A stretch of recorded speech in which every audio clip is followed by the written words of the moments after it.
Once in ancient times, when the world-honored one was at Mount Gurukrutra, he held up a flower, twirled it, and showed it to the assemblage. At this, they all remained silent. Only the venerable Kashyapa broke into a smile. The world-honored one said, I have the eye treasury of the true Dharma, the marvelous mind of nirvana, the true form of no form, the subtle gate of the Dharma. It does not depend on letters, being specially transmitted outside all teaching. Now I entrust Mahakashyapa with this. The verse, in handling a flower, the tail of the snake manifested itself. Kashyapa breaks into a smile. Nobody on earth or in heaven knows what to do. Good morning, Bodhisattvas. Good to be here with you. This morning I'm zooming into your Zudo from Palm Springs. It's going to hit 113 today, but I'm quite comfortable. Thank you to Sensei Ninzen and Rebecca and all of you for the invitation to be with you this morning. Truly appreciate it. Let's take a moment. This is something we do at the Zen Center before every public meeting, event, or talk.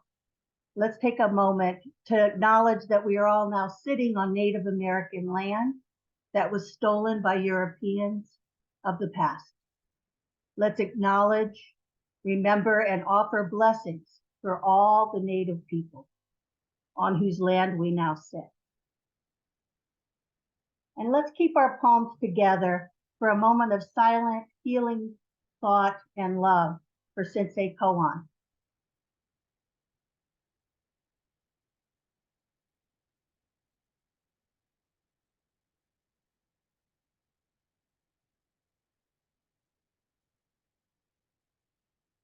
I practiced with Sensei Koan at the Zen Center of Los Angeles for many years. He's the guy that shaved my head at my Tokudo. He also patiently trained me in a lot of different positions, but especially how to do the Densho position outside the Buddha Hall, which for some reason I was more afraid of than any other position. And he always greeted me with a nice, how the hell are you, Myoho?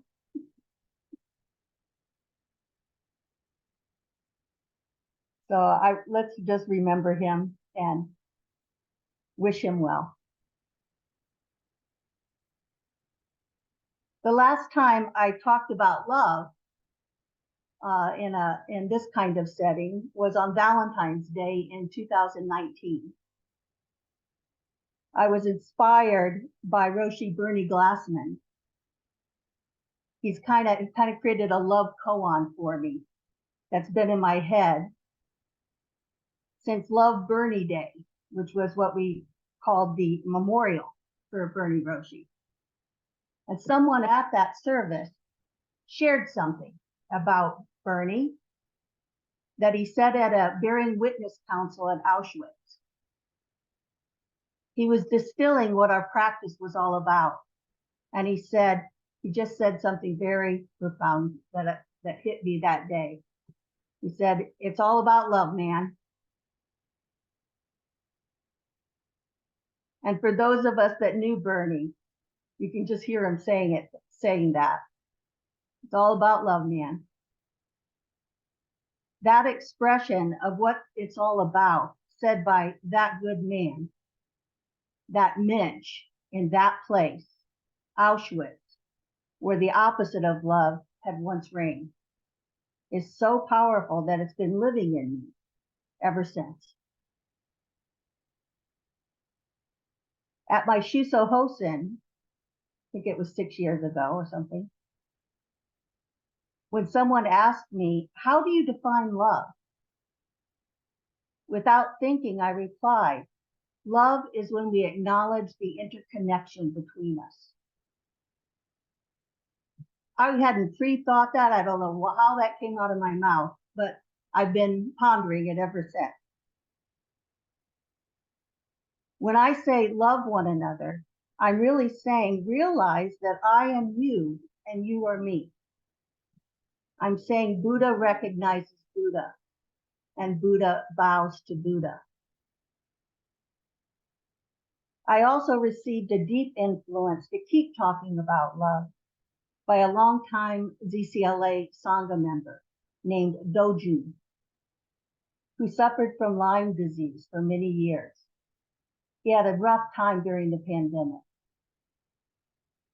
And at the beginning of the pandemic, he asked me, Myoho, why don't Zen Buddhists talk about love? And mostly you don't hear it too much. But I said, well, I'm a Zen Buddhist and I talk about love. And so we had many conversations. And we really both talked about the power of love, a kind of magnetic force that exists among all beings, but that's rarely noticed. Unfortunately, later he was overcome by his Lyme disease, and it seemed to have affected his brain, and he committed suicide. So I remember him every day, and I send love out into the universe. In a way, the word love gets overused or weirdly used. It's lost its meaning. We use it so casually for everything that we need, desire, and admire. We say, oh, I love that color on you. I love pizza. I love you and I can't live without you. We say it to mothers and fathers and sisters and brothers and friends.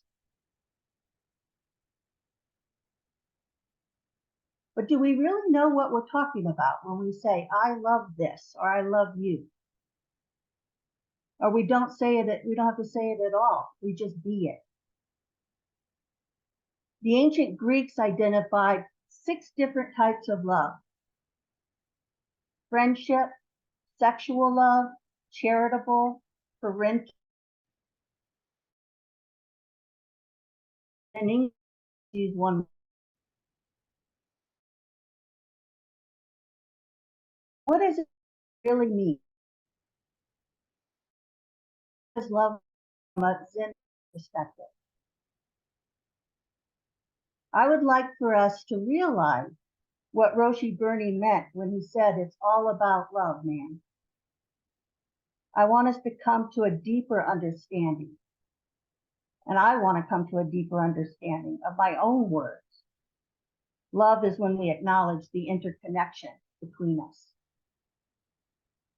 I would like us to realize what it meant when Mahakashapa smiled when the Buddha held up a flower. C.S. Lewis, a Christian writer, makes a really helpful distinction, I think, between need love and gift love. Need love and gift love. Need love comes from a place of poverty, greed, and clinging. Gift love longs to serve others and comes from a place of wanting the happiness, comfort, and well-being, flourishing of others.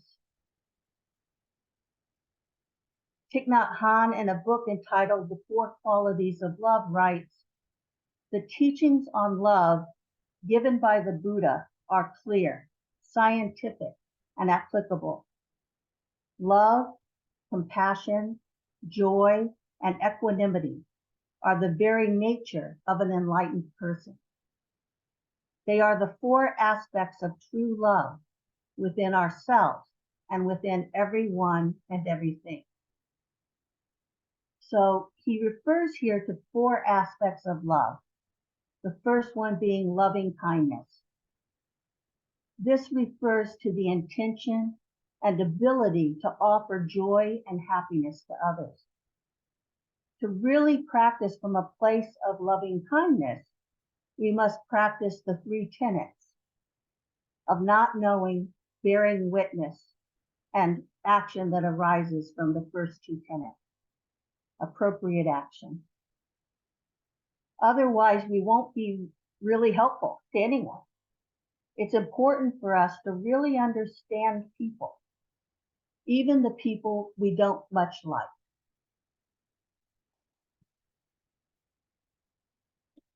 The second kind of love is compassion.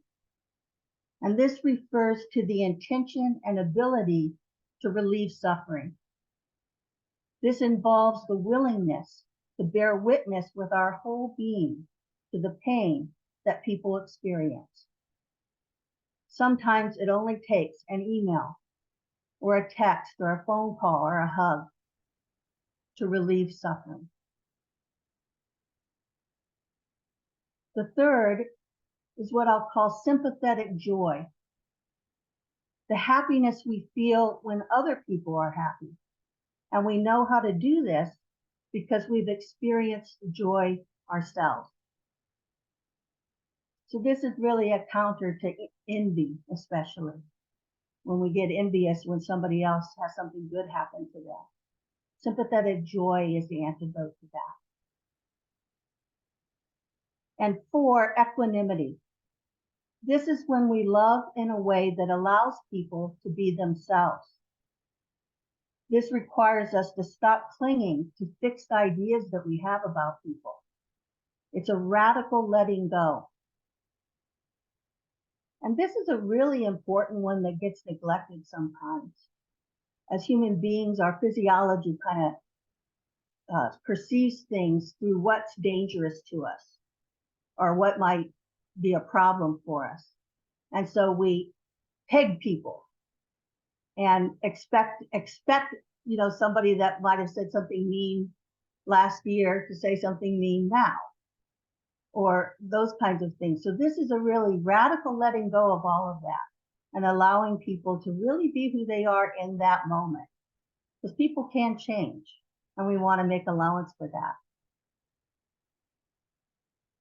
These qualities of love are within each of us, and we activate them through Zen practice. They are the antidote to the poisons of greed, anger, ignorance, lust, and envy. In our practice of Zazen, we come to an awareness of a deeper love that is available to and flows through all of us as we realize more and more the facts of no self, interdependence, impermanence, and karma.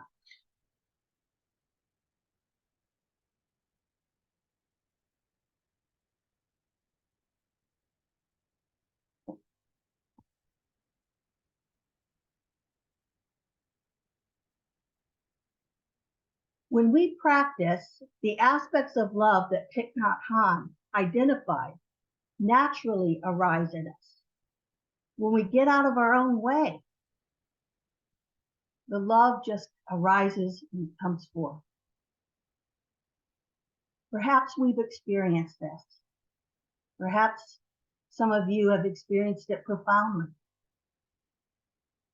When we find ourselves being selfish or jealous or resentful, it's really helpful to just gently come back to this place of love within us. This is a place of open-heartedness. In our koan for today, we bear witness to the Buddha holding up a flower before an assembly of monks. Kashyapa sees this, and his face breaks into a smile. This represents Shakyamuni Buddha's first transmission of the Dharma. Buddha recognizes Buddha, Buddha bows to Buddha. To me, this is a great manifestation of love, a recognition of the magnetic force that connects everything in the universe. Koan Yamada Roshi points us to the heart of this koan when he writes, we must recognize the world of the empty infinite in this flower and smile. He says that it is extremely important for us to realize that the essential nature of our own self and the essential substance of the universe is one. No inside, no outside. This is to say that the essential nature of each and every being is empty of separate being. Buddha nature runs through each of us.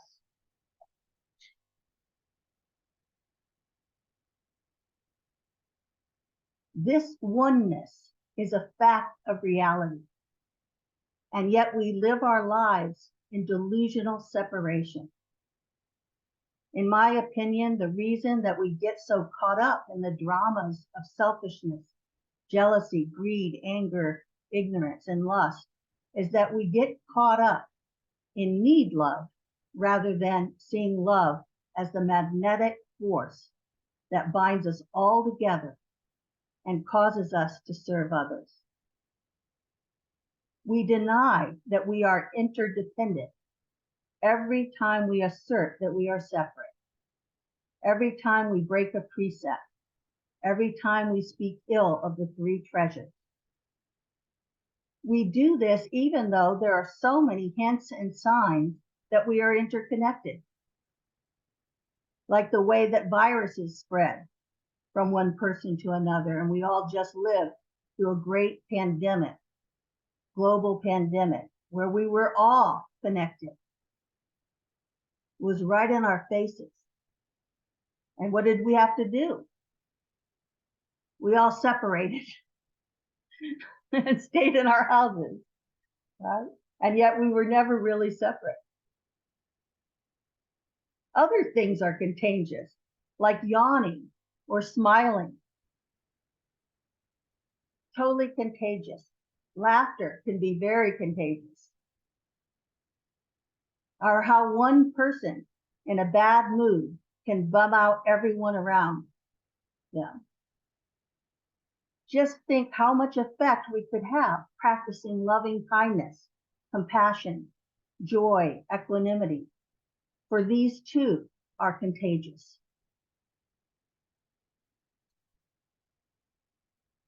Love moves through us to always start with I and everything are in this life together. Every time, every moment, it's like this. In fact, there is no I per se. There is only we. And that we contains all that is, was, and ever will be. This shifts us away from self-preoccupation. It takes us out of thinking that there's a little me inside my body somewhere that is at the center of everything, and replaces that with love. Of course, we really hate giving up our ego-based pity parties, our dramas. We all have our little stories about how hard our lives have been and why we act the way we do. But when we let those stories become beliefs about who we are, how we are fixed, we're setting ourselves up for drama. And really stubborn people may live their whole lives caught up in this self-centered drama of their own stories and never really experience life as it is. I don't know. I know I don't want that for my life. That's why I sit every day. And I'm sure you feel the same, because that's why you're sitting. Joko Beck refers to being stuck in the drama of our own personal closets and how we just want to sit in there and be left alone. But when we practice Zazen for a while and do Sesshin and Zazenkai, a little light starts to shine in our closets, and the door opens, and wow, there's a whole wide world there for us to experience. And we are connected to every part of it. We just need to be aware of it.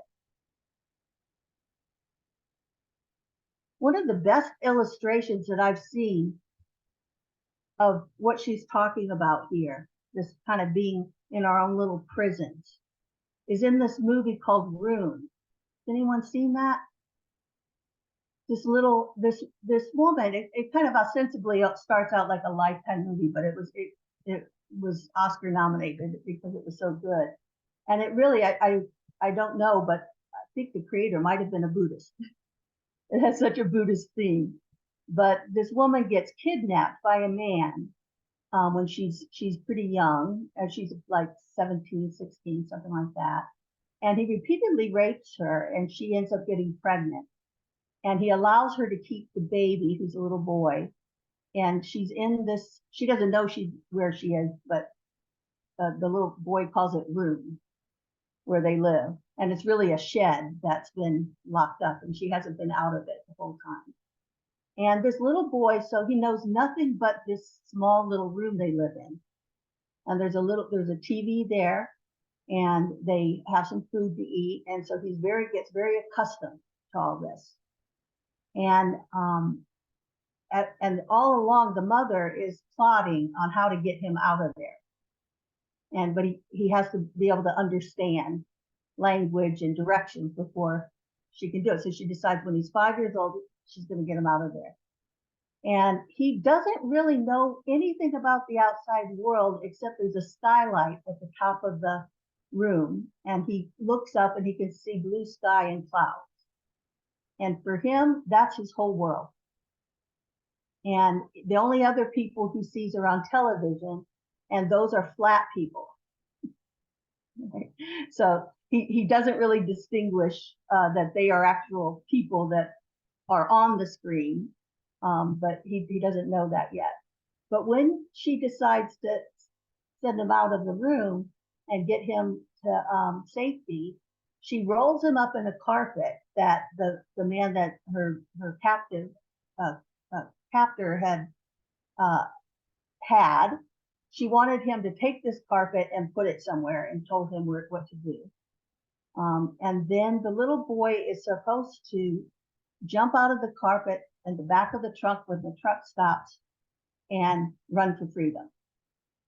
And at that moment, when the little boy comes out of the carpet and looks around and sees the world, he's like, oh, he almost gets vertigo from it. He doesn't know anything about this spacious, wide world. And to me, that's the moment we have on the cushion, where we've been living in our own little prisons. We're only seeing just a little bit, and maybe in Zazen we start to see that skylight. And then we burst open to this bigger, wider world and realize we're so much more than what we thought.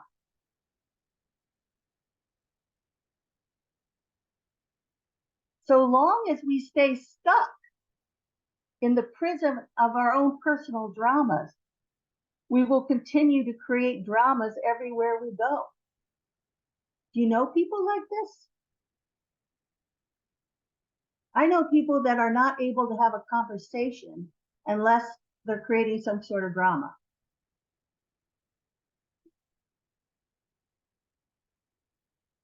And that makes me sad. Love has nothing to do with our stories, even though there's a movie called Love Story. Love is the energy that runs through everything and everyone and is with us all the time, just waiting for us to notice it. It's our ability to leave our delusions behind and be aware of this moment, just as it is, that opens our hearts to one another. What if we really could see love everywhere? Then could we love without attachment and clinging? So this is what I meant when I said that love is when we acknowledge the interconnection between us. Love is not about another person per se. Love is everywhere. We just have to see it. Love is not some rare event that we have to hope for or cling to. It's something we can always experience, like the beating of our own hearts. It can never be lost. And when we comprehend love in this way, we realize that we can stop clinging to others because we're connected to a bigger love. Everything really boils down to realizing experientially the fact of interbeing, that everything depends on everything. This is what is real, and all the Buddha's teachings are related to this fact. This is what he realized when he sat down under the Bodhi tree, and his teachings on impermanence, no self, karma, the precepts, emptiness, all the sutras stem from this fact. Sitting in this interdependent web of beings, and then rising up in a deep experience of love. Love is when we truly experience the interbeing of everyone and everything. And when we act in hurtful ways, we are denying that reality. We're living in the delusion of being separate. When Roshi Bernie said, "It's all about love, man," I believe that he meant this with interdependence in mind. In fact, I asked Roshi Bernie one time to define what is enlightenment. And he said, enlightenment is a greater and greater awareness of interdependence. I see now that another way to put this is to say that enlightenment is love. Love is the connectivity that lies at the heart of the universe. It's the inner interdependence between you and me and you and you and you and us. In my opinion, the transmission story in our koan is a perfect illustration of love, of what is meant by interbeing. In his commentary on this case, in the transmission of light, Master Kazan tells us, Shakyamuni and Mahakashyapa became acquainted and their life pulses intermingled. Their life pulses intermingle. Please realize your life pulses intermingling with all beings. Love one another. The Buddha held up a flower and Mahakashyapa smiled. The Buddha offers each of us a flower. How are we going to respond?